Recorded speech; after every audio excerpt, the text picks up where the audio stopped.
আরে ব্যাপার স্যাপার কি আজকে কি খাবার দাবার পাবো নাকি হাওয়া খাই ঘুমাইতে লাগবে? এই তো খাবার হয়েই গেছে। বাবা কি আজকে রাতের মেনু কি বাবা? ডাল চচ্চড়ি।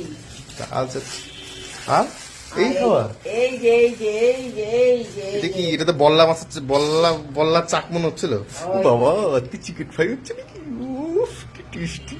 খেতে হবে না তোমার চিকেন। কেন আমাকে একটু বেশি করে দিও, আমি তো ভালো খাই না। চিন্তা করে কি লাভ তোমার? তুমি যদি চিকেনটাই যদি খাও মানে কি আমাকে কি আমি আর মা খাবো। আমাকে অপমান করতেছো আমাকে? তাহলে কি জিম করে তোমার লাভটা কি? পেট কমাবি করিস, তার মধ্যে আবার এত কিসের তোর উপর চিকেন খাওয়া। মানে চিকেন খাওয়াতে কি চিকেন খাওয়া পাপ নাকি? মমতা লেখা আছে চিকেন খাওয়া যাবে না। পেট কমাবি, চিকেন কম খাবি। আচ্ছা পেট পেট কমে না চিকেন খেলে পরে? কমে চিকেন খেলে পরে, বুঝবা না তুমি?